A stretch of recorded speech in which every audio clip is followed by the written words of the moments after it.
धन्यवाद साहेब. समाज संघटनेचा विचार करताना अंधश्रद्धा आणि अनिष्ट रूढीमुळे समाजाच्या प्रगतीला खीळ लागलेली आहे. या विषयाला वाचा फोडणाऱ्या आपल्या सर्वांच्या परिचयाची आणि समाजाच्या व्यासपीठावर अनेकदा अनिष्ट रूढींविरुद्ध वल्गना करणारी वैश्य समाजाची सीमा साखरे सौ सुनीता कुल्लरवार. माता परमेश्वरी आणि इथे उपस्थित असलेला श्रोतृवर्ग आणि आदरणीय जन हो, स्टेजवर बसलेले आदरणीय जन, अर्थात बाकीचेही आहेत, तसं काही नाही. तर मी जास्त याच्यात पडत नाही, जास्त काय म्हणतात बा मॅनर्स वगैरे एटिकेट्स, कारण थोडंसं श्रद्धा अंधश्रद्धा रूढी अशा बाबतीत मला बोलायचं असल्यामुळे इथेच मी ते प्रास्ताविक संपवते. माझा विषय तर आता बोनगिरवार भाऊंनी सांगितलाच आहे. आणि बोलण्यापूर्वी मी समस्त श्रद्धाळू लोकांची क्षमा मागून या विषयावर बोलायला सुरुवात करते. याचं कारण म्हणजे प्रत्येकजण कोणत्या ना कोणत्या श्रद्धेवर जगत असतो आणि म्हणूनच मला क्षमा मागणं आवश्यक आहे. आणि दुसरी क्षमा याच्यासाठी मागते की माझ्या भाषणातून कुणाला वल्गना वाटो, कुणाला कल्पना वाटो, कुणाचे मन दुखतील, त्याच्याबद्दल मी जरा क्षमा याचना करून परत सुरुवात करते. आपल्या समाजात रोजच्या व्यवहारात आपण जर थोडं बारकाईने पाहिलं तर अशा कित्येक तरी रूढी, श्रद्धा, त्याच्यावर बसलेल्या श्रद्धा दिसतात. पण श्रद्धा रूढी या एकमेकाला पूरक आहे किंवा एकाच नाण्याच्या दोन बाजू म्हटलं तरी चालेल. आणि ह्या परंपरा, रूढी, श्रद्धा कुठून निर्माण झाल्या? आपल्या पूर्वजांनी समाज व्यवस्था संतुलित राहावी म्हणून काही नियम तयार केले, काही चाली प्रचारात आणल्या. पण त्या काळाला, त्या वातावरणाशी अनुकूल अशा होत्या. पण आता वातावरण, तो काळ बदललेला आहे आणि काही प्रथा तशाच चालत आलेल्या आहे. म्हणून त्याला आपण त्या चिकित्सक दृष्टीने आताच्या वातावरणाशी, काळाशी एकरूप होऊ शकतात का हे जर पाहिलं तर त्या एकरूप होऊ शकत नाही, किंबहुना थोड्याशा क्लेशदायक होतात. म्हणून त्याला आपण अनिष्ट म्हणूया. आणि त्या रूढींची किंवा त्या प्रथांची आपण चिकित्सक वृत्तीने पाहणी न करता केवळ चालत आले आहे म्हणून आपण हे कार्य करायचं या भावनेने करतो, ती अंधश्रद्धा. कशाला? एक साधं उदाहरण आता रोजच्या व्यवहारातलं सांगते. आपण पोळ्याला बैलाची पूजा जरूर करतो, पण रोज करत नाही.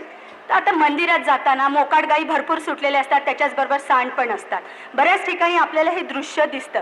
बायकांना एक सवय असते, जाता जाता गाईच्या कपाळाला, गाईच्या शेपटीला हात लावायचा आणि तोच कपाळाला लावायचा, एक श्रद्धेचा प्रकार. पण जाता जाता गाईला हात लावता लावता त्या बैलाची पूजा होते हे त्याच्या नकळत होते. ही झाली अंधश्रद्धा. तर हे असे प्रकार अनेक ठिकाणी दिसून येतात. पण थोडी चिकित्सक वृत्ती पाहिली आणि त्याच्या मागचं कारण शोधलं तर ही खरोखरच चांगली आहे का, किंवा ही कधी प्रचारात आणायची हे आपल्याला कळून येईल. आताच्या पहिल्या भगिनींनी सांगितलं की हुंडा पद्धती झालं, अजून काही अशाच अनिष्ट रूढी सांगितल्या. ह्या कशासाठी आल्या? आता हुंडा पद्धतीचं साधं एक उदाहरण घेतलं तर आपल्याला असं दिसून येईल की पूर्वी म्हणजे मुलीबरोबर काहीतरी एक द्यायचं किंवा एक मुलीचं कन्यादान करणं एक पुण्याची गोष्ट, असा एक समज आहे आणि तिच्याबरोबर जितकं काही देता येईल तितकं द्यायचं. पण आता त्याचं स्वरूप काय झालंय की मुलगा हा हुंडा मागणं हा जन्मसिद्ध हक्क समजतो आणि मुलगी सुद्धा त्यात कौतुक मानते किंवा मुलीचे आईवडील सुद्धा स्वतःचा प्रतिष्ठेचा प्रश्न मांडतात. मला एक प्रश्न विचारावासा वाटतो की हा हुंडा देताना मुलगी जर थोडी चिकित्सक वृत्तीने वागली आणि तिने हा विचार मनाशी अंतर्मुख होऊन केला की यात आपली मानहानी आहे का किंवा नाही. अरे पैसे देऊन आपण न खपत्या असल्यासारखं आपले वडील एखाद्या मुलाशी विवाह लावतात, यात आपला आत्मसन्मान कमी होत नाही का? ही जी चिकित्सक वृत्ती आहे ती चिकित्सक वृत्ती अंधश्रद्धा नाहीशी करते, परंपरा शोषण करते आणि अंधश्रद्धा ते शोषण जाणवू देत नाही. आणि म्हणूनच मी म्हणते की श्रद्धा, अंधश्रद्धा, श्रद्धा जरूर असावी पण अंधश्रद्धा नसावी. आणि जे शोषण आहे ते अंधश्रद्धा जाणू देत नाही. कोणत्याही सत्ताधारी माणसाला आपला धर्म देवत्व बहाल करतो. जसं राजा हा परमेश्वराचा अवतार आहे. मग राजाने कितीही अन्याय केला तरी त्याच्या विरुद्ध नागरिकांनी बोलायचं नाही. मी म्हणते का बोलायचं नाही? तो अन्याय कोणत्या वातावरणात केव्हा झालेला आहे हे जर आपण पडताळून पाहिलं, किंवा कोणतीही एखादी गोष्ट, सगळ्याच गोष्टी किंवा सगळ्याच प्रथा विज्ञानाच्या निकषावर घासल्या जात नाही आणि सगळ्याच वाईट असतात असंही मी म्हणत नाही, पण थोडंसं चिकित्सक वृत्तीने जर आपण पाहिलं तर आपल्याला त्यातला वैज्ञानिक अर्थ सहज कळून येतो. आता एक रोजच्या व्यवहारातली झाडीव मारला की पोर वाळतं म्हणतात, तर खरं चिकित्सक वृत्तीने पाहिलं तर झाडणीने आपण घरातला केर कचरा काढतो. केर कचरा काढतो तर त्यात वाईट जंतू, धुळीत कितीतरी प्रकारचे जंतू असतात आणि ते झाडणीद्वारे आपल्या अंगावर बसतात. झाडणी लागली की साहजिक त्यांचा प्रादुर्भाव आपल्या शरीरावर होतो आणि त्यापासून रोगराई निर्माण होते. पण पूर्वीचे लोक सांगतात, बाई ग, झाडू लागला की वाळतं. माझा मुलगा सहज म्हणाला, आई झाडू लागला की वाळतं म्हणजे काय? तर मी म्हटलं, बाबा रे, रोड रोड होत जातं. माझा मुलगा म्हणाला, आई मग तुला खूप वेळा झाडू लागला का? तू फार रोड झाली.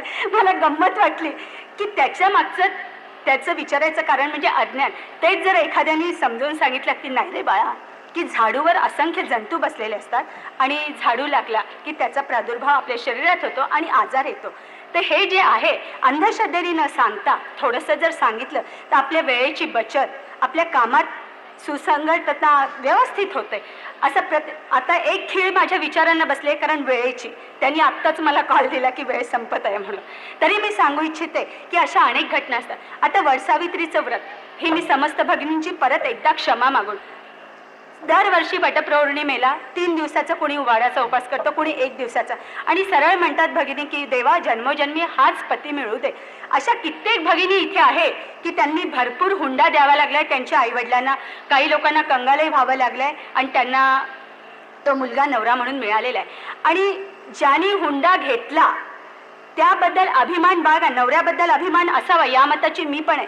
पण त्या व्यक्तीबद्दल म्हणजे हुंडा कितीतरी दिला माझ्या वडिलांनी या वस्तुस्थितीबद्दल अभिमान बाळगून ती काय म्हणते, देवा वटसावित्रीच्या दिवशी त्या वडाच्या झाडाला म्हणते की देवा मला जन्मोजन्मी काय 7 जन्म तरी निदान हाच पती मिळू दे. पर्यायाने हेच मला सांगायचंय की 7 जन्म तिला हा पती मिळू दे आणि 7 जन्म तिचे वडील घरदार गहाण ठेवून त्याला हुंडा देऊ दे. ही चिकित्सक वृत्ती झाली की हे थोडंसं जर आपण विचारात आणलं की आपले वडील इतकं घरदार गहाण ठेवतात, प्रसंगी कर्जबाजारी होतात, मनस्ताप होतो आणि हा हुंडा द्यायला लावतात. ही कोणती प्रथा आहे? ह्याचं समाजातल्या लोकांना काय, बायकांनाही नाही वाटत, मुलींनाही नाही वाटत आणि हुंडा घेणाऱ्यांनाही काही वाटत नाही. ही दुसरी खीळ अजून बसलेलीच आहे. तरी मी माझं सांगणं थोडंसं न लांबवता सांगते की असं जर प्रत्येक घटना तर आपण पाहू शकत नाही, पण बऱ्याचशा अशा घटना असतात की त्यात जर आपण तपासून पाहिल्या तर आपण आपल्या प्रगतीचा वेग वाढवू शकतो. व्यक्तिगत प्रगती पर्यायाने समाजाची प्रगती, समाजाची प्रगती पर्यायाने देशाची प्रगती. तर इथे ज्या अंधश्रद्धा आणि रूढी एकमेकाला ज्या पूरक आहे त्याच्याबद्दल जर पाहिलं तर रोजच्या व्यवहारात आपल्याला ज्या श्रद्धेपायी, अंधश्रद्धेपायी आपण घटना आपल्या हातून घडतात त्या जर थोड्याशा डोळस यांनी पाहिल्या तर त्या घडणार नाही आणि बरेचशा त्याच्याबद्दलचे गैरसमज दूर होतील. आणि हे गैरसमज दूर झाले की आपण आपल्या मुलाबाळांना सुद्धा त्याच्याबद्दल योग्य ज्ञान आणि मुख्य म्हणजे सत्य ज्ञान सांगू शकतो. तर माझी एकच विनंती आहे की व्रतवैकल्य जरूर करा. आता उपासाचं एक आहे, उपास करतात, उपास आहे, हो मला उपास आहे, मीठ एकच वेळा खातात. आजकाल तर संदेव मीठ पण वापरत नाही, पुड्यातलं मीठ टाकतात आणि मनाची बोळवण करतात. पण ह्या उपासाच्या मागे काय आहे की रोज पोटभर जेवतो तर 1 दिवस लंघन, असं काहीतरी. मी तर काही डॉक्टर नाही किंवा मला अजून जास्त माहीत नाही, पण जेवढं माहिती आहे तेवढं मी सांगते की एक साधारणतः असं आहे त्याच्या मागचा स्रोत.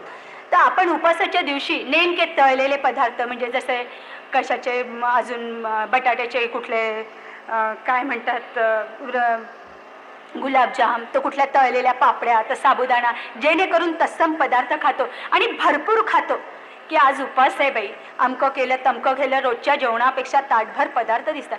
तर ती उपासाची भूमिका काय आहे हे जर तपासून पाहिलं तर आपल्याला त्या गोष्टीचं महत्त्व कळतं की आपण का करतो.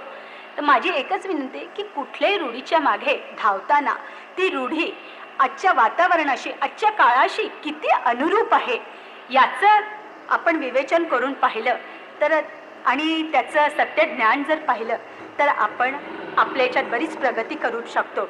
आणि कमीत कमी वेळात आपलं काम व्यवस्थित करू शकतो.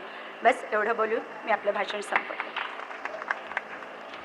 वेळेचं बंधन खऱ्या अर्थाने आहे आणि विषय फार गहन आहे, तरी देखील यानंतरच्या वक्त्यांनी थोडासा वेळेचा विचार करावा. यानंतरचे वक्ते आहेत रमेश भाऊ कोत्पल्लीवार.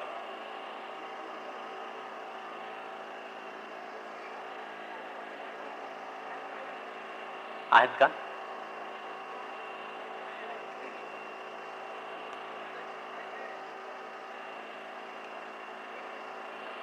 यानंतर आजच्या तांत्रिक आणि विज्ञान युगामध्ये मानवी प्रगतीच्या दृष्टिकोनातून बरंच काही प्राप्त झालेलं आहे. साधनं, त्यापैकी दूरदर्शन. पण त्याचा वापर योग्य पद्धतीने होणं ही काळाची गरज आहे. दूरदर्शन आणि आपण या विषयावर प्रकाश टाकणार आहे उषाताई बुक्कावार.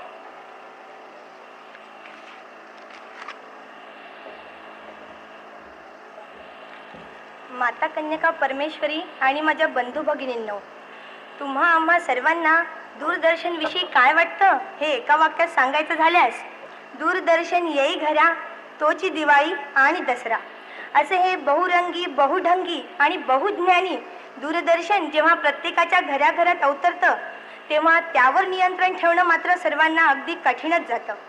दूरदर्शनच्या या प्रवाहात सर्वात जास्त वाहवल्या गेली असेल ती म्हणजे आजची शाळकरी मुले. शनिवार, रविवार हे तसे सुट्टीचे दिवस. पूर्वी मुलं अभ्यास, वाचन, खेळ यात घालवायची, परंतु आता तर दृश्य वेगळंच दिसतं. खेळामुळे मुलांना आनंद तर मिळतोच, शिवाय नकळत त्यांचा व्यायाम देखील होतो की जो त्यांच्या शरीराच्या विकासाला अत्यंत आवश्यक आहे. वाचनामुळं मुलांचं ज्ञान वाढतं, त्यांचं मनोरंजन होतं, शिवाय त्यांची जिज्ञासू वृत्ती असते ती वाढीला लागते. परंतु आता मुलं सतत दूरदर्शन बघतात, त्यामुळे डोळ्यांवर तर त्यांचा परिणाम होतोच, शिवाय ते सतत दूरदर्शन बघितल्यामुळे मुलं अगदी आळशी होऊन जातात. त्यातल्या त्यात क्रिकेटची वगैरे मॅच असेल तर काही विचारायलाच नको. क्रिकेटची मॅच सुरू असेल आणि मुलांना हाक मारली की थांब हं आई आलोच, एवढी बॉलिंग तेवढी बघू दे. त्यांचं हे वाक्य ऐकलं की त्या गडकऱ्यांच्या सुधाकरचीच आठवण व्हायला लागते. त्यांना त्या क्रिकेटची इतकी जबरदस्त नशा चढते की संपूर्ण मॅच बघितल्याशिवाय ते काही उठतच नाहीत. आता शाळेत एखादा कार्यक्रम असेल आणि त्याचवेळी दूरदर्शनवर एखादा कार्यक्रम असेल अर्थात मनोरंजनाचा, तर मुलं शाळेत न थांबता सरळ धावत घरी येतात. त्याचप्रमाणे आपण कुठे बाहेर गेलं, ट्रिपला गेलं तरी आपली ठराविक वेळ झाली की त्यांची आपली घरी परतण्याची घाई सुरू होते. थोडक्यात काय तर कुठल्याही कार्यक्रमाऐवजी मुलं आपली प्रथम पसंती दूरदर्शनच्याच कार्यक्रमाला देतात. आणि त्यातल्या त्यात खेदाची बाब म्हणजे दूरदर्शनवरील मनोरंजनाचेच कार्यक्रम मुलं तेवढी आवडीने बघतात आणि शैक्षणिक कार्यक्रमांकडे मात्र त्यांचं पूर्णपणे दुर्लक्ष होतं.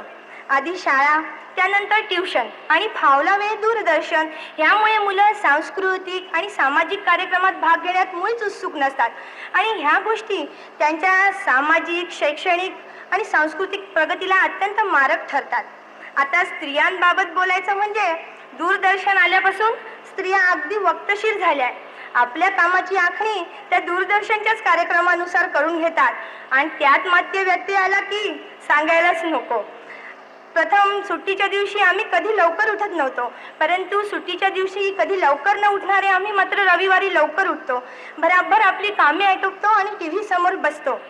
आणि पहिले फावल्या वेळात स्त्रिया सामाजिक आणि सांस्कृतिक कार्यक्रमात थोडाफार उत्साह दाखवायच्या, परंतु महिला मंडळातली स्त्रियांची उपस्थिती बघितली की मात्र अक्षरशः कीव यायला लागते. आणि एक मात्र खरं की या दूरदर्शनमुळे बायकांच्या रिकामपणच्या गप्पा टप्पांना कात्री लागलेली आहे. तसं पुरुष हे दिवसभर कामात व्यस्त असतात. दिवसभर काम करून कंटाळल्यानंतर बाहेर जाण्यासाठी ते खास उत्सुक नसतातच. त्यात दूरदर्शनमुळे घरबसल्या आपलं आणि आपल्या कुटुंबियाचं विनासायास मनोरंजन होत आहे हे बघून ते त्यातच खुश असतात. आणि आजचं युग हे कमालीचं धावपळीच आहे. बाहेर जायचं म्हणजे बरीच धावपळ करायला लागते, पण यामुळे एक होतं की कुठं जाणं येणं असं होतच नाही. आपल्या बाजूला किंवा एकमेकांच्या विचारांची देवाणघेवाण होत नाही. आपल्या आजूबाजूला कोण राहतं, ते काय करतं ह्याची सुद्धा आपल्याला जाणीव नसते. ह्या गोष्टी समाजाच्या प्रगतीला अत्यंत मारक आहे. आता दूरदर्शनमुळे स्त्रियांना सुद्धा प्रत्येक गोष्टीची पुरुषांच्या बरोबरीने माहिती असते. दूरदर्शनची किमया न्यारी, घरबसल्या दिसते आपल्याला दुनिया सारी. आता आपण रामायणाचंच कितीतरीदा आपण ऐकलेलं आहे, पेपरमध्ये तर आपण त्याच्याबद्दल रोज काही काही घटना वाचतो. तर असे हे रामायण आहे, हे सगळ्यांनी वाचलं आहे, ऐकलेलं आहे, परंतु दूरदर्शनवर ते बघण्याचा मोह आपण आवरूच शकत नाही. कारण कुठलीही गोष्ट तुमच्यापर्यंत पोहोचवण्याचं दूरदर्शन हे एक सशक्त माध्यम आहे. दूरदर्शनमुळे आपल्याला ज्ञान विज्ञानाची नवीन नवीन माहिती मिळते. शिवाय जगात कुठे काय चाललंय हे सुद्धा आपल्याला समजतं आणि मनोरंजन होतं ते तर वेगळंच. अशा या दूरदर्शनचा महिमा अगाध आहे. काय वर्णू तव गुण अल्पमती नारायण. परंतु असं हे दूरदर्शन, एक मी तुम्हाला उदाहरण देते. एखादा पौष्टिक पदार्थ आहे, तो आपल्या आरोग्यासाठी अतिशय लाभदायक आहे, परंतु त्याच पदार्थाचं आपण अतिशय सेवन केलं तर तोच पदार्थ तुमच्या आरोग्याला हानिकारक ठरू शकतो. तसंच काहीसं दूरदर्शनचं आहे.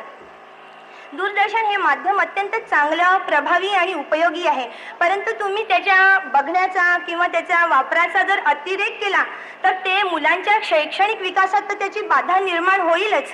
शिवाय तुमच्या सामाजिक सांस्कृतिक प्रगतीत त्यामुळे अडचण निर्माण होईल. शेवटी एवढंच म्हणेन मी, दूरदर्शन हे माध्यम आहे छान, पण त्याचा उपयोग कितपत करावा ह्याचं ठेवावं प्रत्येकानं भान. मी आज इथे पहिल्यांदाच बोलते आहे आणि ही संधी मला कन्याका मंदिरातील ट्रस्टीतर्फे उपलब्ध झाली, त्याबद्दल त्यांचे आपले आभार मानून मी आपले 2 शब्द संपवतो.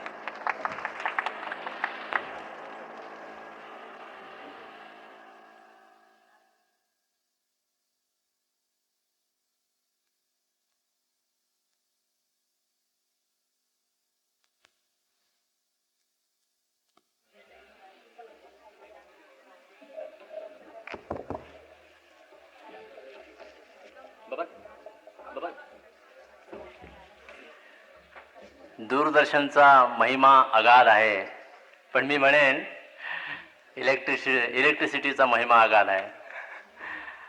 आता यानंतर रमेश भाऊ कमावार आहेत का?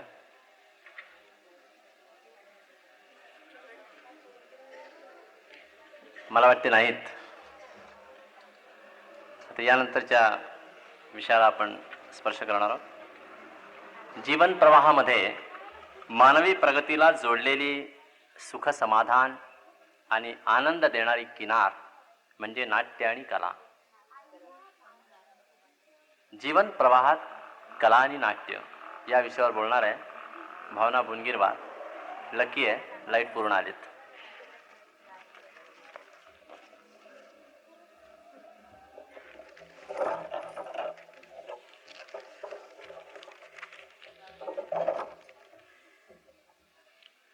व्यासपीठावर आसनाधिष्ठ ज्येष्ठ, श्रेष्ठ आणि नवोदित वक्तागण, आम्हाला प्रोत्साहन करण्यासाठी आणि आमचे मूल्यमापन करण्यासाठी उपस्थित मान्यवर श्रोतागण. दंतकथा अशी आहे की परमेश्वराने सृष्टी निर्माण केली त्यावेळी प्रथम पशु, नंतर पक्षी आणि शेवटी मनुष्य प्राणी निर्माण केला. त्याने प्रत्येकाला असे विशेष गुणधर्म बहाल केले. माणसाची पाळी आली त्यावेळी त्याच्याजवळ कुठलाच गुणविशेष उरला नाही. माणसाला त्याला सर्वोच्च कोटीचा प्राणी बनवायचे होते. अखेर त्याला सुचले आणि त्याने त्याला बुद्धिमत्ता आणि एकाग्रतेचा वर दिला. विविध कलांच्या उपासकांच्या त्यांच्या कलाक्रिया सुरू असताना आपण त्यांना बघितलं असालच. चित्रकार कुंचल्याने चित्र काढतो त्यावेळी प्रथम ईश्वराने निर्माण केलेल्या सृष्टीचे तो निरीक्षण करतो. डोळे आणि मन यांची संयुक्त क्रिया म्हणजे निरीक्षण. गायन कलेच्या बाबतीत सांगायचे झाल्यास गायक गायनाला प्रारंभ करण्यापूर्वी प्रथम आपल्या सुरांची आणि तबला पेटीसारख्या साधनांची तो एकाग्रता साधतो. तसेच आपण आपल्या या जीवन प्रवाहात उपयुक्त साधनांची एकाग्रता साधली पाहिजे. शिल्पकला, हस्तकला, नृत्यकला या कला व्यतिरिक्त अभिनय कला व नाट्य ह्यात आपण आपले मन रिजविण्यासोबतच इतरांनाही भरपूर आनंद देऊ शकतो. मात्र जाणकार रसिकाशिवाय त्या आनंदाची पूर्ती नाही. चंदनाला जितके झिजवावे तितका त्याला सुगंध येतो. कला आणि नाट्य यांचा जितका वापर अधिक तितका त्याला सुगंध आणि आनंद. मात्र त्याचा अतिरेक नको. कलेच्या आणि नाट्याच्या नावाखाली वेडेवाकडे अंगप्रदर्शन, विकृत कलेचे प्रदर्शन याचा ओंगळ बाजार मांडण्यामुळे, ती पैशाने कला विकण्यामुळे आपल्या कलेचा या प्रदर्शनामुळे त्याला सुगंधी येण्याऐवजी दुर्गंधीच येते. विधायक दृष्टिकोन डोळ्यासमोर ठेवूनच आम्ही उभयतांनी आमच्या मुलींच्या कलागुणांना बहर यावा म्हणून त्यांच्यासाठी वेळ, पैसा आणि परिश्रम खर्च करून त्यांच्यासाठी बरंच काही मिळविलेलं आहे. परंतु वेळेची मर्यादा लक्षात घेऊन मी त्याच्याबद्दल जास्त बोलू इच्छित नाही. अभिनय कला व नाट्य हे प्रत्येकालाच प्राप्त असते. मनुष्य जन्माला येतो तो अभिजात नाट म्हणूनच. भिकाऱ्यापासून श्रीमंतापर्यंत, मजुरापासून मिल मालकापर्यंत, तर चपराशापासून साहेबापर्यंत, तर खिसे काबूपासून तस्करापर्यंत हे सर्व नटच आहे. जीवन प्रवाहात गुंतेल हा प्रत्येक घटक नाटकच करीत असतो. अभिनय करीत असताना अभिनेता आपल्या भूमिकेशी जितका समरस होईल तितका तो आपल्या अभिनयात जिवंतपणा आणू शकेल. मात्र त्या समरस होण्याच्या नावाखाली जेव्हा तो स्वतःला पूर्णपणे विसरून जातो तेव्हा अनेक अनर्थ असे घडून येतात. उदाहरणादाखल जुन्या नाटकातील एक सत्य घटना. प्रल्हाद, हिरण्यकश्यपू आणि नरसिंह यांच्या भूमिका असलेले ते नाटक. नरसिंह पापी हिरण्यकश्यपूला आपल्या मांडीवर झोपवतो आणि त्याचे पोट वाघ नखाने फाडतो असे ते दृश्य. नरसिंह भूमिका करत असताना तो आपल्या भूमिकेशी इतका समरस झाला की त्याने खरोखरच त्याचे पोट फाडले आणि त्यामुळे हिरण्यकश्यपू रंगमंचावर गतप्राण झाला. त्याचप्रमाणे भूमिकेशी समरस न झाल्यामुळे अनेक अनर्थ घडून येतात. एका गावात रामलीला आली आणि त्या दिवशीच अचानक हनुमानाचं काम करणारा जो नट असतो तो आजारी पडतो. आता त्या रामलीलेचा निर्माता, दिग्दर्शक, मॅनेजर आणि तो स्वतःच रामाचा काम करणारा जो नट असतो तो त्या दिवशीचा प्रयोग बंद पडू नये म्हणून आणि हनुमानाला योग्य अशा धष्टपुष्ट माणसाच्या शोधात तो गावात जातो. एका हमालाशी त्याचा सौदा पक्का होतो आणि प्रयोग होण्यापूर्वी त्याला 2 रुपये द्यायचे ठरते, पण दिले जात नाही. रावण सीतेला पळवून नेतो. राम आणि लक्ष्मण सीतेच्या शोधात व्याकुल अवस्थेत.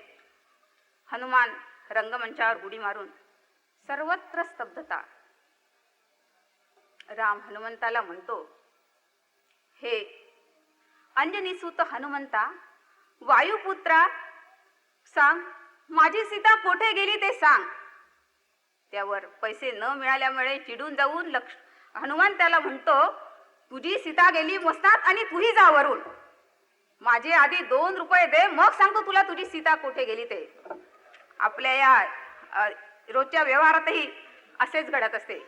सांगायचा मुद्दा हाच की जीवन प्रवासात गुंतलेल्या प्रत्येक व्यक्तीने लक्षात ठेवावे की भावनिक समरसता हवीच, पण त्याबरोबरच विवेकबुद्धी जागृत असावी.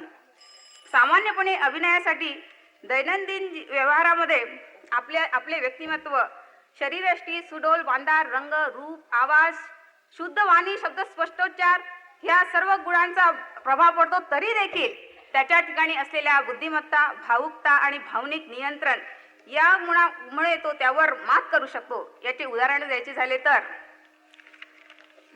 चित्रपट अभिनेते, दिग्दर्शक राजा परांजपे, ओमपुरी,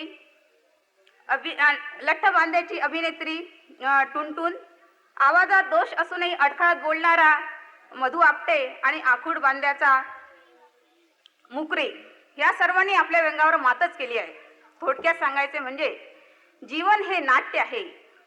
ईश्वराने निर्माण केलेली ही सृष्टी ही एक नाट्यकलाकृतीच आहे. निसर्ग हा एक रंगमंच, तर मानव हे त्याचे कलाकार. स्वतः निर्माता आणि दिग्दर्शक ईश्वर हा विविध रूपात आहे. त्याचा उद्देश हाच की जीवन प्रवाहात प्राप्त परिस्थितीवर मात करून आपल्या कला आणि कौशल्याचा विधायक कार्यासाठी वापर व्हावा. आपणही आज असा संकल्प करूया. कन्यका विश्वस्त मंडळाने आजच्या या उपक्रमाद्वारे मला प्रस्तुत स्टेजवर बोलण्याची जी संधी दिली त्याबद्दल धन्यवाद. धन्यवाद. यानंतरचे वक्ते आहेत डॉक्टर पत्तीवार. डॉक्टर पत्तीवार आले आहेत का?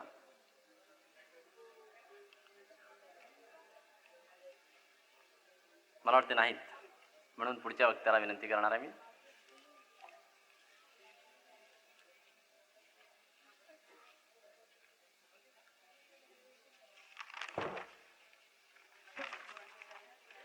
त्यांचा विषय होता, चांगला विषय होता, स्वराज्याकडून स्वराज्याकडे. सामान्यपणे स्वराज्याची स्वप्ने रंगवीत असताना जीवनसागरातील दीपस्तंभ ज्योतिषशास्त्र याला आपल्याला विसरता येणार नाही. या विषयावर या विषयाचे सखोल अभ्यासक श्रीमती मेघा राजकोंडावार यांना मी विनंती करेन की त्यांनी हा दीपस्तंभ आम्हाला दाखवावा.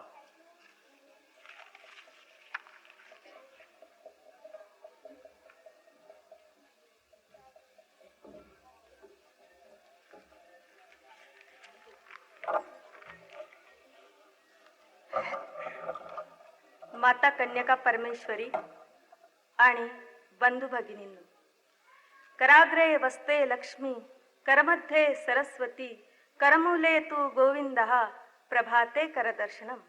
आपले पूर्वज सकाळी उठता क्षणी आपल्या करद्वयाचं दर्शन घेत असत. कारण कोणतेही काम हाती घेण्यापूर्वी कराद्वारे होणारे मार्गदर्शन मोलाचे ठरते हे जाणत असत.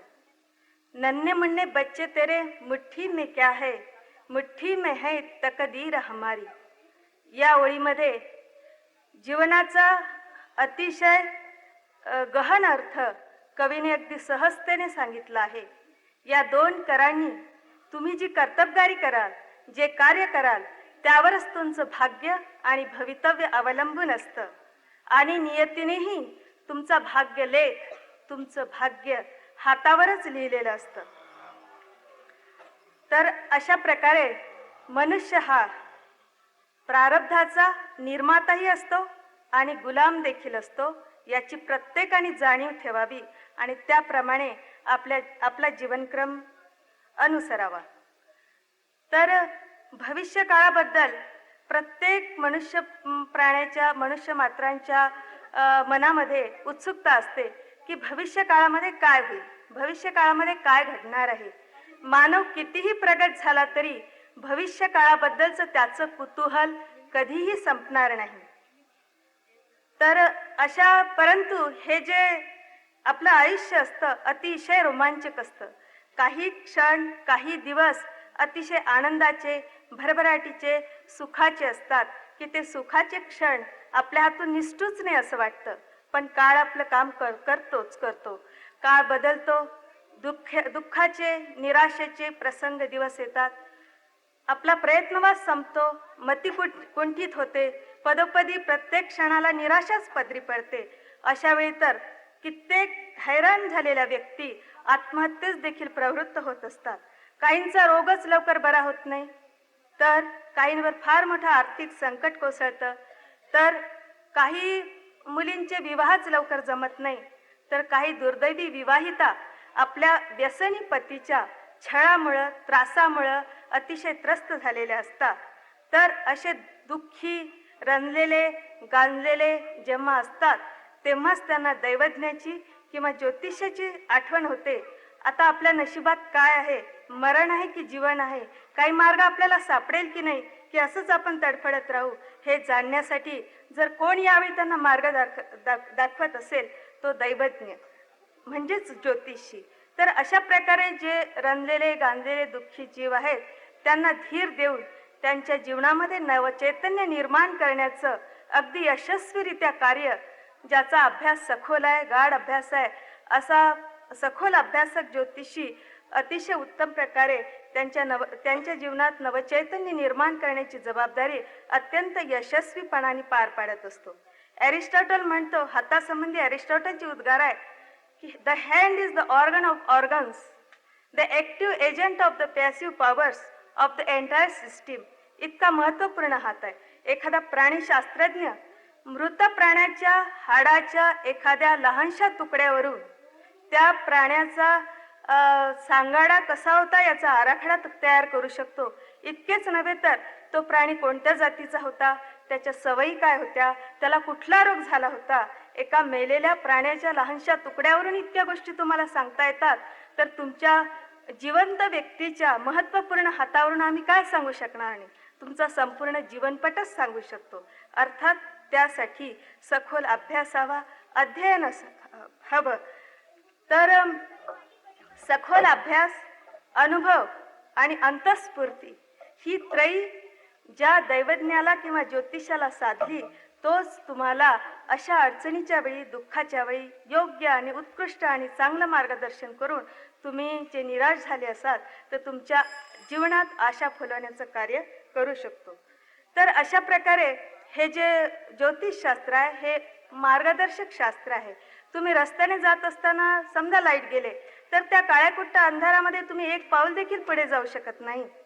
परंतु तुमच्याजवळ छोटासा एका सेलचा जरी लहानसा टॉर्च असला तर त्या प्रकाशामध्ये तुम्ही भराभर वाट चालू शकता. तद्वतच हा जो भविष्य काळ आहे तो अज्ञात असतो. या अज्ञानाच्या अंधकारात चाचपडत बसण्यापेक्षा या शास्त्राच्या माध्यमाने तुम्ही आपला भविष्य मार्ग सुकर आणि सुलभ बनवू शकता. निराशेच्या गर्तेत जे तुम्ही लोटत आहो, पडत आहो असं वाटतं, त्यातून तुम्ही वर येऊ शकता. तर अशा प्रकारे हे शास्त्र म्हणजे जणू कल्पवृक्ष आहे. परंतु आपण कसे आहो, कल्पतरू तळवटी बैसोनी झोळीये पाडी गाठी, अशी आपली करंटी वृत्ती आहे. आपल्या संस्कृतीने योगशास्त्र, मंत्रशास्त्र, ज्योतिषशास्त्र अशा अनेकविध दैवी शास्त्र दिले आहे की ज्याच्या माध्यमातून अशा संकटाच्या वेळी आपल्याला पुढचा मार्ग सुकर बनत असतो. परंतु आपण त्यावर फक्त टीका करण्याचं कार्य करतो, कारण तो विषय इतका गाढ, गहन, गूढ, त्याचा अभ्यासही कोणी करू शकत नाही. केलाय तरी त्याची तितकं सखोल अभ्यास नसतो. आणि आपण जेव्हा जातो एखाद्याला काही प्रश्न विचारायला, तेव्हा कोणाकडे जातो याचं भान देखील राहत नाही. म्हणतात की half knowledge is dangerous thing. प्रत्येक व्यक्तीने जाताना आपण कोणाकडे जाऊन मार्गदर्शन घेतो याच्या बाबतीत जागरूक राहायला हवं. कारण तुम्ही जर अर्धवट ज्ञान असलेल्याकडे गेले तर मार्गदर्शन लाभून तुमचा फायदा होण्यापेक्षा नुकसानच होईल. म्हणून ह्या शास्त्राच्या जाणकाराकडे जाताना तेवढं भान ठेवणं आवश्यक आहे. तर अशा प्रकारे आपल्या संस्कृतीने दिलेलं किंवा आपल्या ऋषीमुनींनी अतिशय प्रगल्भ ज्ञानाने प्रगल्भ केलेले हे जे ज्योतिषशास्त्र आहे ते आपल्या दुःखाच्या वेळी, आपल्या अडचणीच्या वेळी फार मोलाचं मार्गदर्शन करतं. तर विशेष आनंदाची बाब म्हणजे आजकालची तरुण आणि सुशिक्षित पिढी या शास्त्राचा अभ्यास करत आहे. या बाबतीत संशोधन होत आहे, वेगवेगळी अभ्यास मंडळ निघत आहे आणि ही अभ्यास मंडळ या शास्त्राचा अभ्यास करून हे जे शास्त्र आहे त्याचा विकास, त्याचा प्रसार करण्याचं मौलिक काम करत आहे. हे पाहून आनंद वाटतो. एवढं बोलून मी माझे 2 शब्द संपवतो. यानंतर आईच्या त्यागाचे मोजमाप करणे हे अशक्य आहे. त्याची परतफेड 10% जरी झाली तरी पुरे. तेव्हा आईची थोरवी आणि त्याग या विषयावर आपले मत प्रदर्शित करणार आहे रेखा मद्दीवार. माँ, ये लफ्ज ओठों पर आते ही एक त्याग और सहनशीलता की वो मूर्ति आंखों के सामने आ जाती है जो अपने जीवन में सर्वस्व त्याग करती है. और मैंने अपने अभी तक के जीवन में बहुत से माँ के ऐसे रूप देखे हैं जिन्होंने अपने जीवन में सिर्फ त्याग ही त्याग किया है. माँ का पहला वो रूप है, उस गरीब माँ का रूप है जो गरीबी में अपने बच्चे को पढ़ाती है, बड़ा करती है और उस बालक पर गरीबी की आंच तक नहीं आने देती। दूसरा माँ का वो रूप है जो सिजरियन द्वारा बच्चे को जन्म देती है और उस 3 पाउंड के 3.5 पाउंड के बच्चे के लिए अपनी जान जोखिम में डाल देती है।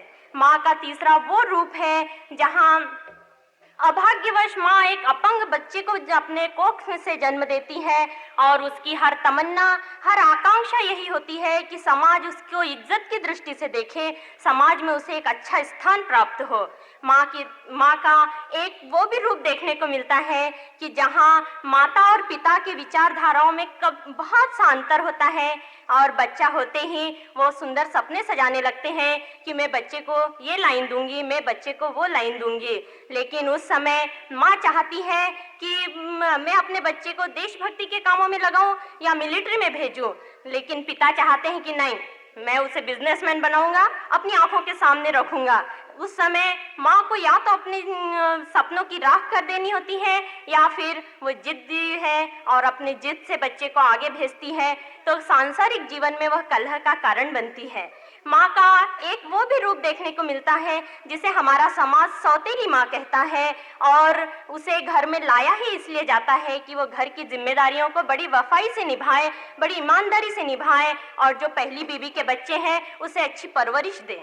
लेकिन कुछ कालावधि के बाद सौतेली माँ अगर सौतेले बेटे के विपक्ष में कुछ कहती है तो हमारा समाज उसकी अच्छाई और बुराई की ओर नहीं देखता कि बात कहाँ तक सच है और कहाँ तक झूठ है। बस वो तो सौतेली माँ की ओर उंगली दिखाता है, उसे चाहे जैसा बोलता है। अर्थात माँ अपने जीवन में त्याग ही त्याग करती रहती है और दूसरों की भलाई ही करती है, यानी अपने बच्चों के लिए भलाई ही करती रहती है।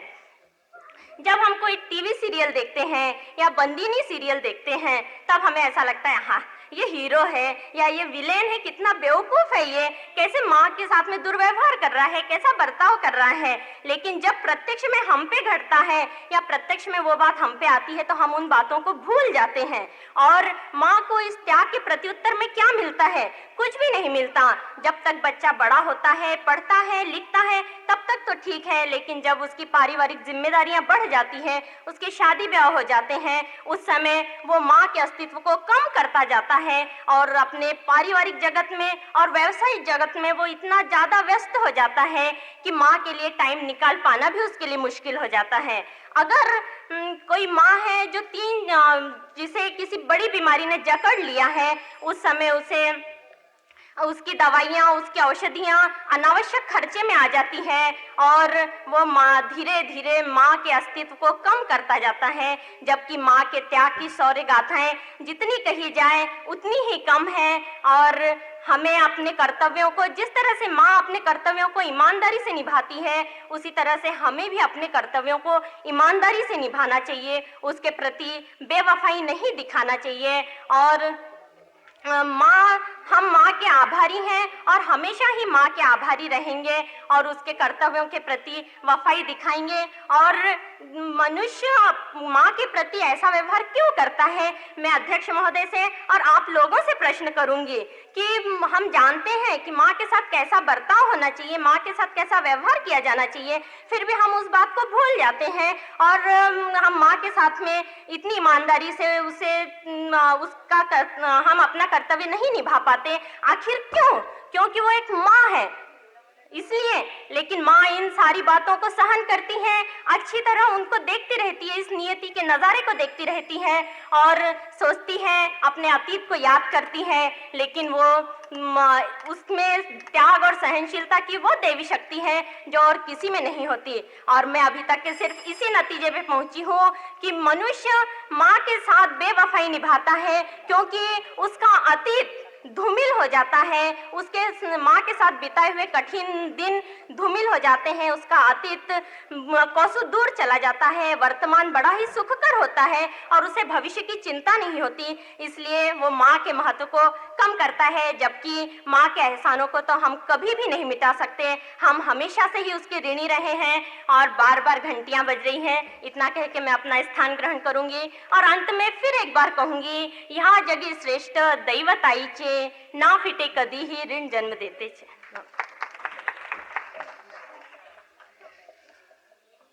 देशात आपल्या समाजाची प्रतिमा अधिक सुस्पष्ट आणि प्रभावी करायची असल्यास आपल्याला शैक्षणिक आणि सामाजिक दर्जा आपला वाढवायला हवा, या विषयावर सरदार पटेल महाविद्यालयाचे प्राध्यापक, आपले समाजातील हिरिरीने भाग घेणारे प्राध्यापक ऐंचवार. माता कन्यका परमेश्वरी देवी, विश्वस्त मंडळाचे अध्यक्ष आणि प्रेक्षक वर्ग, सामाजिक दर्जा उंचावणे आणि शैक्षणिक दर्जा उंचावणे ह्याची गरज आज आहे किंवा नाही, हा प्रश्न अतिशय गंभीर आहे. परंतु शैक्षणिक दर्जा उंचावणे आजच्या आपल्या समाजात असो किंवा कुठल्याही समाजात असो, शैक्षणिक गरज ही प्रत्येकाला आहेच. या जीवन प्रवासात शिक्षणाशिवाय शेवटच्या क्षणापर्यंत मार्गक्रमण करणे अतिशय कठीण जातं. शैक्षणिक दर्जा उंचावणे याकरता आवश्यक आहे की आपल्या समाजात शिक्षणाचं प्रमाण जे काही आहे त्या प्रमाणामध्ये उच्च विद्या विभूषित असलेलं प्रमाण अतिशय कमी आहे. मॅट्रिकपर्यंत शिक्षण घेतात, व्यवसायाकडे वळतात, खेड्यामध्ये असतात, शिक्षणाची सोय नसते.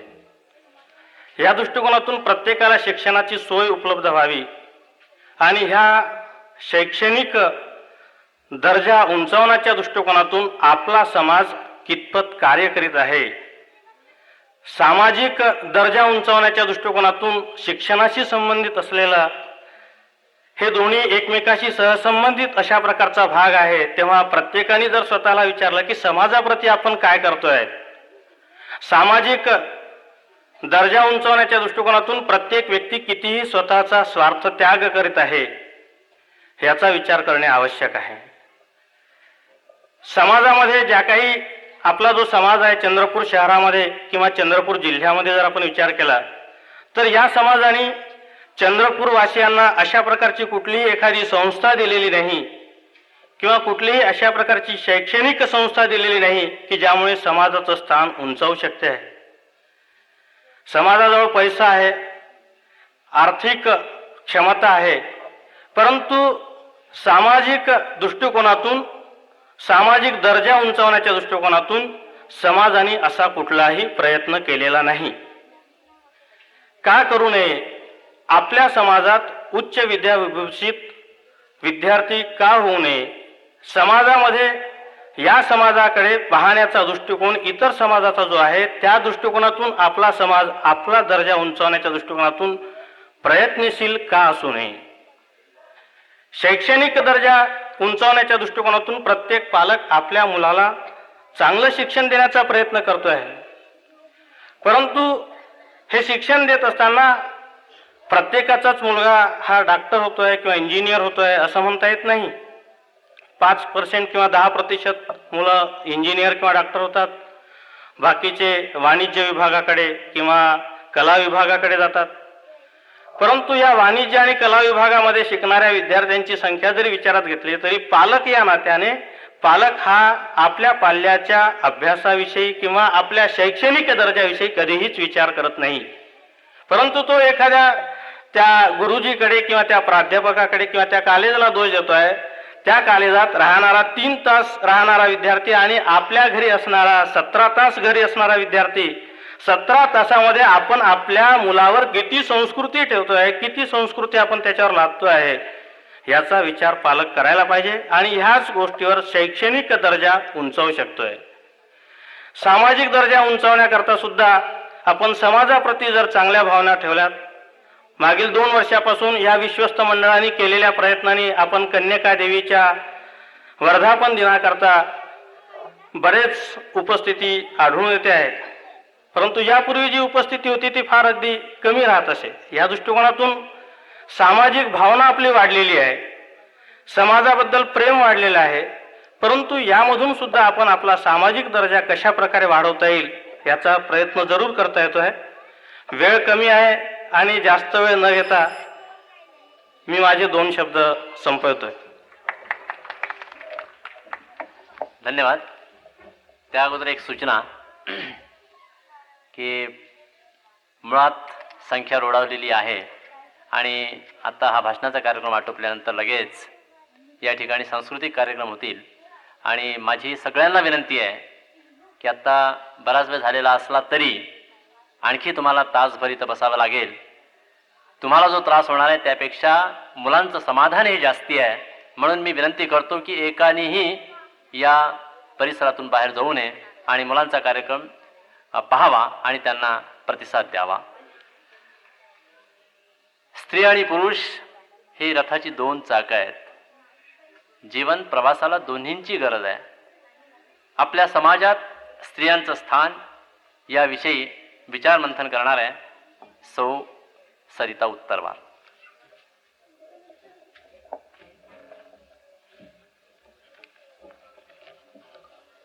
उपस्थित बंधू आणि भगिनींनो, माता कन्यकेला अभिवादन करून मी माझ्या विषयाकडे वळते. माझा विषय आहे की आपल्या समाजात स्त्रियांचे स्थान. या विषयावर मी माझे विचार मांडताना कालची वैश्य स्त्री आणि आजची स्त्री ह्या दोन्हीबद्दल मागोवा घेणार आहे. वैश्य स्त्री कालची आणि आजची या एका वाक्यातच दोन्हीमधलं अंतर आपल्या डोळ्यासमोर उभं राहतं. पूर्वी स्त्रीचं आयुष्य हे घराच्या उंबरठ्या आडच बंदिस्त होतं. चूल आणि मूल एवढंच तिचं क्षेत्र होतं. इतर सामाजिक, आर्थिक, शैक्षणिक, वैयक्तिक आवडीनिवडी ह्याचे तिला स्वातंत्र्यही नव्हतं. तसं तिला बुद्धीचं वरदान मात्र पहिल्यापासूनच आहे. पण हिऱ्याला जसे पैलू पडले तर त्याचं तेज प्रखर होतं, त्याप्रमाणे जर का तिच्या बुद्धीला शिक्षणाचं वरदान मिळालं असतं, शिक्षण मिळालं असतं तर तिच्या गुणांचा अधिक विकास झाला असता. शिक्षणाच्या अभावी तिचा धीटपणा पण मारला गेलेला होता. त्यामुळे तिच्या अंगचे जे गुण होते ते घराच्या 4 भिंतीच्या आडच बंदिस्त होते, अडकून राहिले होते. आपला वैश्य समाज हा मूळचाच व्यापारी. त्यामुळे पूर्वी आपल्या समाजातील पुरुष जास्त शिकलेले नसायचे. त्यामुळे मुलगी जर का हुशार जरी असली तरी मुलींना शिकवलं जायचं नाही. का तर अधिक शिकलेला मुलगा शोधायला कठीण होईल. आणि तरी जर का शिकवलं तर असं व्हायचं की कमी शिकलेला मुलगा जास्त शिकलेल्या मुलीला कधीच पसंत करायचा नाही. त्यामुळे पूर्वीची स्त्री आजच्या सुशिक्षित स्त्रीप्रमाणे मुलांचा अभ्यास घेणे, त्यांना शैक्षणिक मार्गदर्शन करणं अथवा इतर बाहेरचे व्यवहार सांभाळणे ह्याच्यामध्ये असमर्थ असायची. खरंच स्त्री आणि पुरुष ही संसारथाची 2 चाकच असतात. पण पूर्वीच्या काळी पाहिलं तर सर्व भार एका चाकावर आणि दुसऱ्यांनी मात्र फक्त त्याच्या मागे जसं नेईल, जसं वळवेल त्याप्रमाणे वळवत जायचं अशी परिस्थिती होती.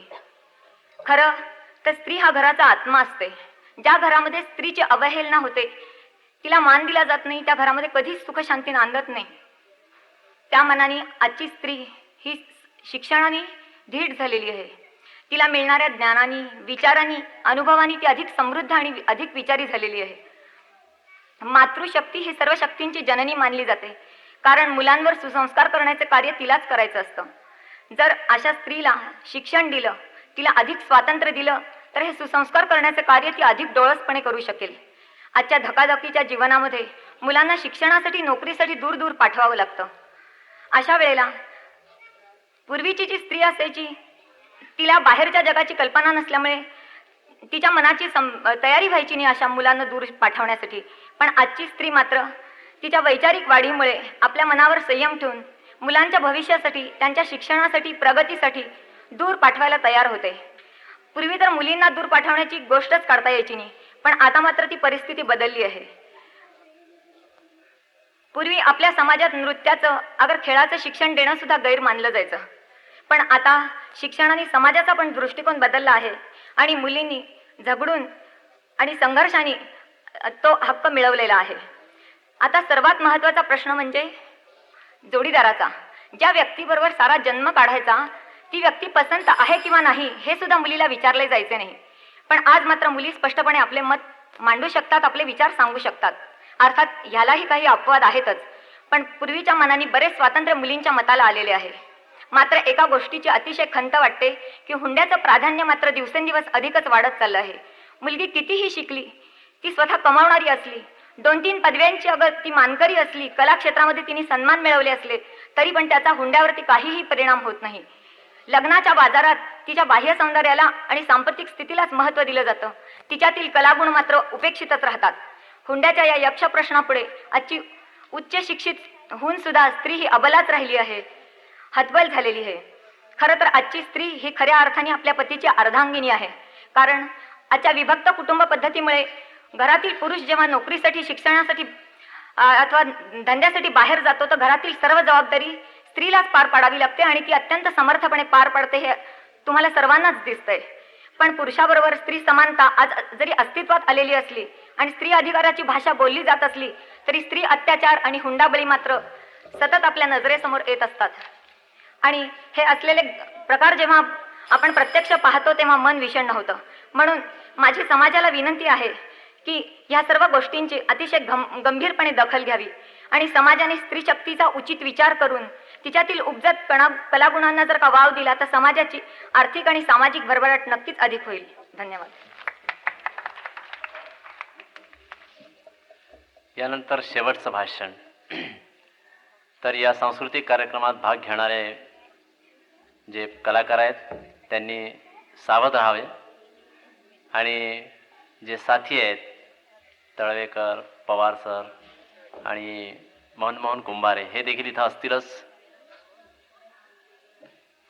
हा सावधानतेचा इशारा खऱ्या अर्थाने नाही आहे कार्यक्रम लवकर व्हावा म्हणून, परंतु यानंतर खरंच सावधान, शुभमंगल सावधान. विवाहानंतर मुली तू परक्या वातावरणात जाणार आहेस तेव्हा सावधान, असा सावधानतेचा इशारा देणार आहे अरुणा कलुरवार. आजच्या कार्यक्रमाचे संचालक आणि माझ्या बंधू भगिनींनो, आतापर्यंत सगळ्यांनी सामाजिक विषय हाताळला, आता मी थोडा घरगुती विषय हाताळते. शुभमंगल सावधान. मंगलाष्टकांच्या सोबत विवाह मंडपात लग्नप्रसंगी हे शब्द उच्चारले गेलेत की लग्न किंवा विवाह झाला असं समजण्यात येतं. शुभमंगल हा शब्द ठीक आहे, चांगला आहे, लग्न होतं, सारं काही शुभ घडतं, मंगलमय वातावरण असतं. पण शुभमंगल या सुंदर शब्दाच्या जोडीला सावधान हा शब्द का बरं उच्चारला जात असेल आदिकालापासून?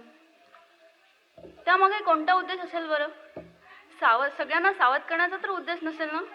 मला तर वाटतं शुभमंगल सावधान हा शब्द मुलीच्या आईवडिलांना उद्देशून या अर्थानं म्हटलं जात असेल की बघा बरं, तुमच्या मुलीचा आता विवाह झाला, ती दुसऱ्या घरी जाते, तिच्या सासरच्यांवर नजर ठेवा, अधूनमधून सासरी डोकत जा, त्यांच्याकडून तुमच्या मुलीला काही त्रास वगैरे नाही ना, याकडे लक्ष द्या, सावध असा बरं. तर ज्या मुलाचं लग्न झालेलं असतं त्या मुलालाही सावधान केलेलं असतं. बघ रे बाबा, आता तुझं लग्न झालं, आता हा पोरकटपणा वगैरे सोड आणि कामाधंद्याला लाग, कोणतंही काम जबाबदारीनं सावधगिरीनं करत चल. आता तुझ्यावर नजर ठेवणाऱ्या एका व्यक्तीचंही तुझ्या घरात पदार्पण झालेलं असतं बरं का, तर सावध अस. आणि मुलीच्या सासू सासऱ्यांनाही सावधगिरी बाळगायलाच हवी, कारण त्यांच्या घरात सून आलेली असते ना, विशेषतः सासूबाईंनी. कारण आता त्यांच्या घरात त्यांच्यासोबत हक्क सांगणाऱ्या एका दुसऱ्या स्त्रीचंही पदार्पण झालेलं असतं. काही सासूबाईंना मात्र घरात मुलाचं शुभमंगल घडून आल्यानंतर अवास्तव सावधगिरी बाळगण्याची सवय असते. गैरसमज नसावा बरं का. तर कुठलं काही करायचं म्हटलं की अगोदर कानोसा घेतील. जवळपास सून तर नाही ना, पण मी म्हणते त्या नवीन सुनेला विश्वासात घेऊन तिला आपली योजना नीट समजावून सांगून तिचंही मत विचारात घेऊन ते काम केलं तर त्या सुनेला ती माणसं, ते घर आपलंसं वाटायला वेळ लागणार नाही बरं का. तर सासूबाईंच्या क्षुल्लक कृतीमुळे सुद्धा सुनेच्या मनात सासूबाईंबद्दल, ज्यांना ती आजकाल प्रेमानं आई म्हणून हाक मारते, त्या सासूबाईंबद्दल मनात अढी निर्माण व्हायला वेळ लागणार नाही. आणि एकदा का सून आणि सासू याच्यात गैरसमज निर्माण झाले तर मग ते वाढत जाऊन जन्माची साथही देऊ शकतात. याचा परिणाम म्हणजे घरात तणावग्रस्त वातावरण, कलह, एका घराची 2 कुटुंब होणं वगैरे होऊ शकतो हे सांगणे न लागेल. तर ज्या मुलीचं लग्न झालेलं असतं ज्या मुलीचं शुभमंगल घडून आलेलं असतं तिच्यासाठी सावधान हा शब्द मात्र अत्यंत महत्त्वपूर्ण असतो. तिनं लग्नानंतर एक एक पाऊल जपून सावधगिरीनं घरातील सगळ्यांच्या स्वभावांचा विचार करून टाकायला हवा. तिनं घरातील सगळ्यांची मनं सांभाळून प्रत्येकांच्या सवयी जाणून घेऊन त्यांच्या इच्छेनुसार वागायला हवं. त्या घरातील रीतिरिवाजानुसार, परंपरेनुसार, वातावरणानुसार तिनं स्वतःत परिवर्तन करून घ्यायला हवं. स्त्रीच्या ठायी समजल्या गेलेले सर्व गुण शांत, दया, क्षमा, शांती, संयम, सहनशीलता, कामसूपणा, प्रेमळपणा आणि त्यागी वृत्ती या साऱ्या गुणांद्वारे तिची कसोटीच इथे जणू लागल्या जाते. आणि लग्नानंतरचा जर का एकदा ती ह्या कसोटीत उतरली, जर तिनं सर्वांची मनं एकदा संपादन केली की मग ती विजयाच्या पाऊल वाटेवर आपली नाजूक पावलं टाकत आनंदानं गृहसंसार सांभाळू शकेल. त्यासाठी सावधगिरी मात्र तिनं लग्नानंतर प्रथमच करायला हवी, प्रथमच बाळगायला हवी. आणि मग एका गृहलक्ष्मीच्या आगमनानं घरातील वातावरण कसं सुंदर, प्रेमळ, खेळीमेळीचं बनतं. दीर भाव वहिनी वहिनी म्हणतो तर बरोबरच्या नंदेला वहिनीशिवाय करणार नाही. सासूबाईंना तर 4 दिवसहून माहेरी गेली तरी एकटं एकटं वाटतं. मामंजींनाही तिच्याच हातचा स्वयंपाक आवडायला लागतो. आणि पतिराजांचा तर सोडा, त्यांना तर तिच्या नावाशिवाय दुसरं काही सुचतच नाही. सारं काही शुभ घडतं, मंगलमय वातावरण निर्माण होतं. रागद्वेषाचा, मदमत्सराचा फाटा फुटतो आणि सारे तिच्यावर जीव वळवून टाकतात. सासूबाईंना वाटतं पूर्वजन्मीचं पुण्यच असेल आपल्या मनासारखी प्रेमळ, मायाळू, सर्वांना सांभाळून घेणारी सून आपल्याला लाभली. आणि खऱ्या अर्थानं त्या आदर्श घराला स्वीट होम ही पदवी मिळाल्याशिवाय राहणार नाही. पण शुभमंगल घडून आल्यानंतर सावधानता बाळगण्याचा आणखी एक महत्त्वाचा मुद्दा म्हणजे नंतरच्या पश्चातापापेक्षा वेळीच व्हा सावधान, नका दृष्टीआड करू तुमच्या कुटुंबाचं कल्याण. स्वीट होमची ही इमारत कुटुंब कल्याणाच्या पायावर उभारलेली आहे हेही विसरायला नको. अर्थात आपण सारे सुज्ञ, सुशिक्षित आणि कुटुंब कल्याणाचं महत्त्व जाणणारेच आहात. पण जाता जाता हे सांगितल्याशिवाय राहत नाही की मुलगा असो वा मुलगी, कारण आजकाल अजूनही आपल्या समाजात घराघरात आणि सुशिक्षित घरात सुद्धा मुलासाठी वाट बघण्याची वृत्ती दिसते. मग 2, 3, 4 आणि क्वचित 5ही मुलं होतात. तर मुला मुलीत भेद न करता 1 किंवा 2च अपत्य झालीत तर आपल्याला खरं संसार सुख, खरं अपत्य सुख उपभोगता येतं. सुखाला नाही कमी इथं, दुःखाला नाही जागा. सुखाला नाही कमी इथं, दुःखाला नाही जागा. एकच मूळ पुरे हो, मग होतं सारं मना जोगा, मग होतं सारं मना जोगा. धन्यवाद. ओ बिना झूमरे हम गगनवान जइबे हो, बिना झूलने हम गगनवान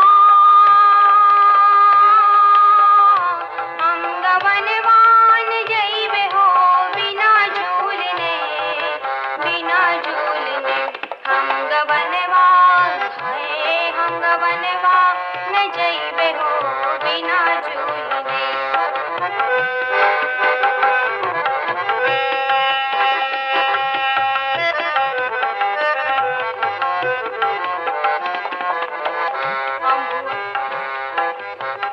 अम्बुआ की डारी पड़ी रही बुंदिया, अम्बुआ की डारी पड़ी रही बुंदिया, अम्बुआ की डारी पड़ी रही बुंदिया, अम्बुआ की डारी पड़ी रही बुंदिया.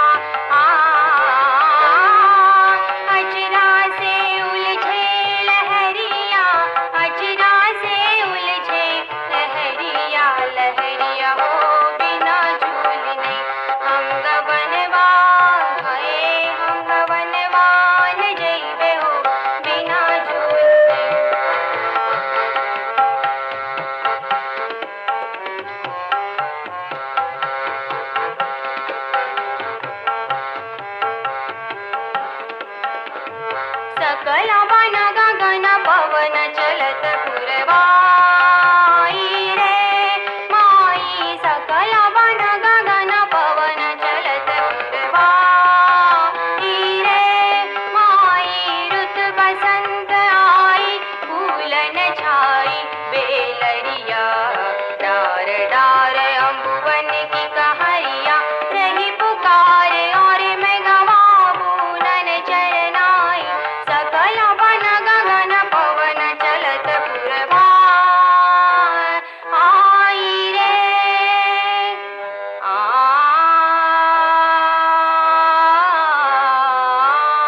मनवा तुम बिन हाय विकल मोरा मनवा तुम बिन हाय आए ना सजनवा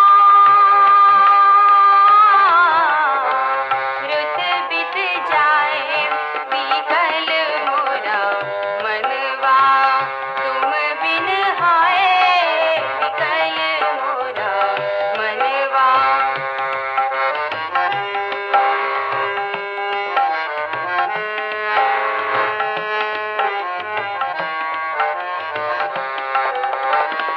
गोर पवन चली बुझ गए दीपक चली गई रेणु सिंगार की ओ केत की बिरहा की धूप ढली हरिये चली अखियन की पड़ी पुन लाए विकल मोरा मनवा तुम बिन हाय विकल मोरा मनवा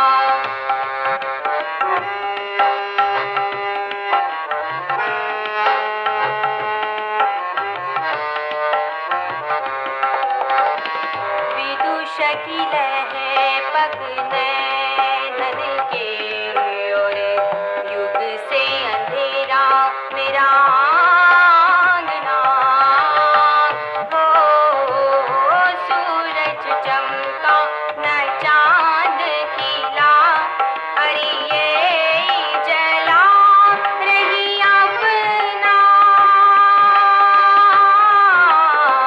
तन मन हाय विकल मोरा मनवा तुम बिन हाय विकल मोरा मनवा तुम बिन हाय आए ना सजनवा रुत बित जाए विकल मोरा मनवा तुम बिन हाय विकल मोरा मनवा तुम बिन हाय विकल मोरा मनवा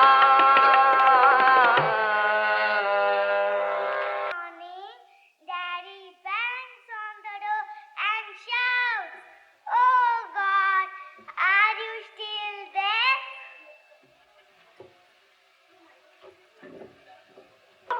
अरे राजू बेटा शाळेत जा, परीक्षा जवळ आली आहे ना, अभ्यास कर.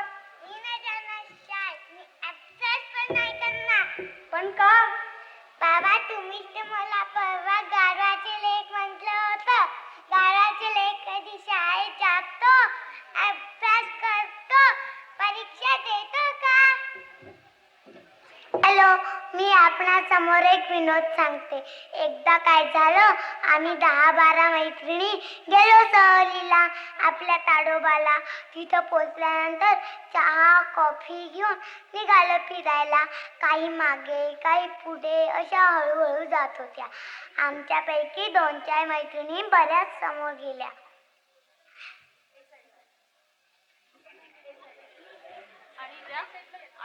आणि त्या वाघ वाघ वाघ धावत ओरडत आमच्या दिशेने आल्या. आम्ही जे धुंपालो गेलो तर होतो वाघ बघण्यासाठी ताडोबाला, आणि वाघाचं नाव घेताच जे धुंपालो एकदम रेस्ट हाऊसवर आलो. दरवाजे बंद करून घेतले. धक धक धक धक. आम्ही साऱ्या जणी घाबरलो होतो. हळूच मी खिडकीचं दार उघडलं. बघावं तरी म्हटलं कसं आहे वाघ, तर तिथं पाहिलं तर कोणीच नव्हतं. मग वाघ वाघ धावत ओढत येणाऱ्या मैत्रिणींना मी विचारलं, कुठे आहे ग वाघ? बघ ना आपल्या दिशेने येत आहे, बघ रस्त्यावर. पुन्हा धडधडायला लागलं. पुन्हा बघितलं आणि तुम्हाला काय सांगू, खरंच आमच्या दिशेने वाघ येत होते. ते वाघ म्हणजे आमचे वाघ आडनावाचे सर होते. 100 में से 35, हिंदी में 100 में से 40 और गणित में 100 में से केवल 35. लगता है आजकल मयूरी का पढ़ने लिखने में बिल्कुल ध्यान नहीं है। अभी लेता हूँ उसकी खबर। मयूरी, ओ मयूरी, फौरन यहाँ आओ।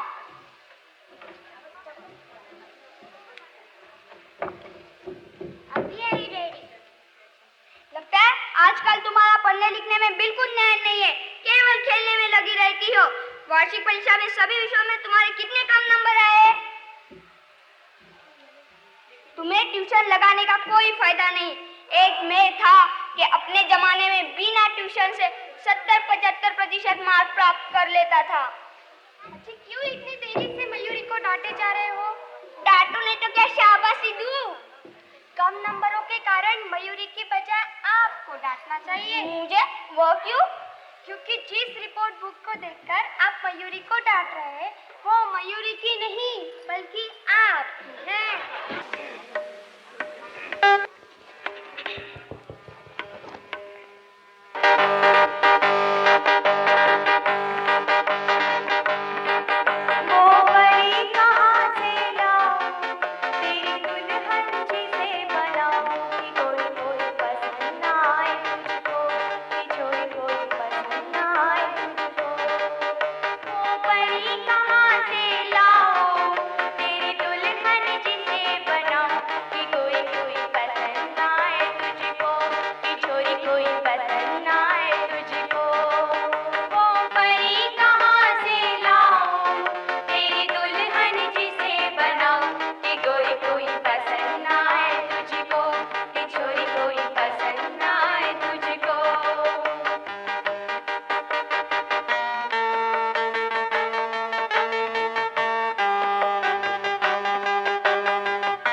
नीत जागे ना, नित नीत जागे ना, नित नीत जागे ना, सोया सिंगार,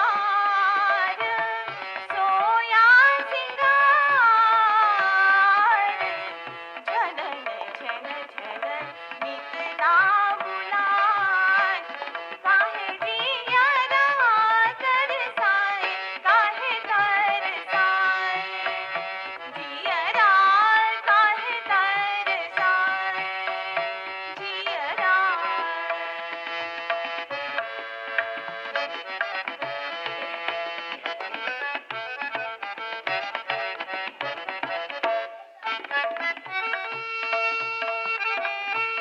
नीत नीत वार सेना, नीत नीत वार बरसेना, नीत नीत वार बरसेना, नीत नीत वार सेना, रस की फुहार, रस की फुहार, सपन गन गगन नित ना बुझाए, काहे जिया तरसाए, काहे तरसाए, जियरा काहे तरसाए, जियरा, जियरा. मधुर गीतानंतर ओम नमः शिवाय हे गीताचे बोल आळविणार आहे कुमारी पल्लवी उत्तरवाळ.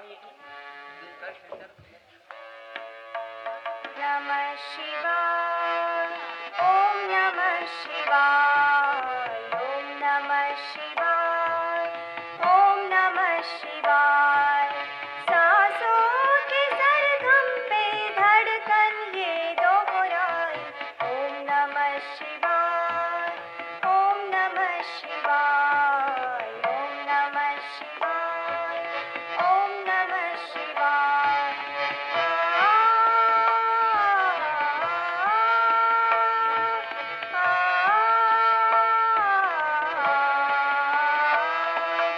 जीवन में कैसा अंधेरा हुआ है, संदेह ने हमको घेरा हुआ है. जीवन में कैसा अंधेरा हुआ है, संदेह ने हमको घेरा हुआ है. मन पंछी भगवन बहुत आज घबराए, ओम नमः शिवाय, ओम नमः शिवाय, ओम नमः शिवाय, ओम नमः शिवाय.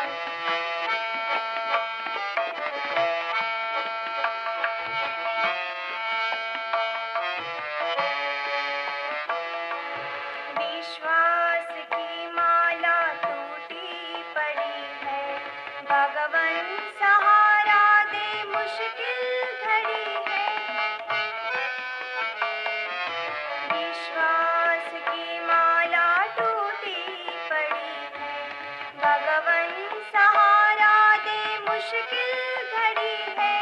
रास्ता दिखा राही तेरी शरण आई, ओम नमः शिवाय, ओम नमः शिवाय, ओम नमः शिवाय, ओम नमः शिवाय. सांसों के सरगम पे धड़कन ये दोहराए, ओम नमः शिवाय, ओम नमः शिवाय, ओम नमः शिवाय, ओम नमः शिवाय. नाचा पुढचा नजराणा बहाना चित्रपटातील जारे बदरा बैरिजा हे शास्त्रीय सिनेगीत सौ सीमा मामेडवार यांच्या कंठातून रसिकांच्या उत्कंठा वृंदीगत करेल. सजन से मन की बत्तियां, कहियो सजन से, कहियो सजन से मन की बत्तियां, रो रो हाल सुना, जागे बदरा बैरिया.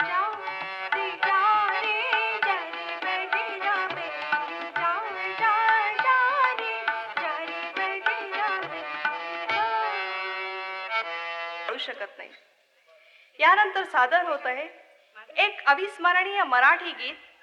काल रात्री स्वप्नामध्ये एक राजा आला, मज मोहून गेला. सौ वैशाली कोतपलीवार. मध्ये एक राजा आला, मज मोहून गेला. काल रात्री स्वप्नामध्ये एक राजा आला, मज मोहून गेला. नवतेच्या प्रीतीसाठी, नवतेच्या प्रीतीसाठी जीवही माझा हारला ग. काल रात्री स्वप्नामध्ये एक राजा आला, मज मोहून गेला.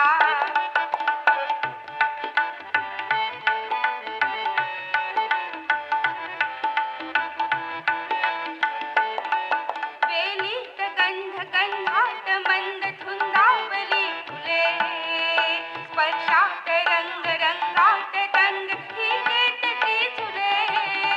वेलीत गंध गंधात मंद धुंदावली फुले, स्पर्शात रंग रंगात तंग ही देत ती झुले. नाजूक तारा गोरा मोरा, नाजूक तारा गोरा मोरा, नीलाकाशी जागला. काल रात्री स्वप्नामध्ये एक राजा आला, मज मोहून गेला. का परमेश्वरी, सर्व बंधू भगिनींनो, स्व बालकलाकार, आज विद्युत पुरवठा तसंच श्री विष्णुपत्त उत्तरवार यांनी कार्यक्रमाचे आयोजन कार्यक्रमाच्या बद्दल म्हणजे आणि वक्ते गायिका यांनी सुद्धा उत्तम प्रतिसाद दिला, त्याबद्दल मी त्यांचाही फार आभारी आहे. तसेच श्री पवार साहेब, श्री तळवेकर आणि मनमोहन कुंभारे यांनी कलाकारांना उत्तम साथ दिली आणि ते वेळेवर आलेत आणि पूर्ण वेळ थांबून त्यांनी आपलं काम पूर्णपणे उत्तम रीतीने बजावलं, त्याबद्दल मी त्यांचाही फार आभारी आहे. तसेच कलाकार आणि वक्ते यांच्या घरचे मंडळी सोडून जे इतर प्रेक्षक आले त्यांचा मी फार शतशः आभारी आहे, कारण विद्युत पुरवठा नसताना ते इतक्या वेळ थांबले, कारण बाकी लोक तर थांबणं आवश्यक होतं, तर त्यांचाही मी आभारी आहे. असे करून मी सर्वांचे आभार मानून आपले 2 शब्द संपतो.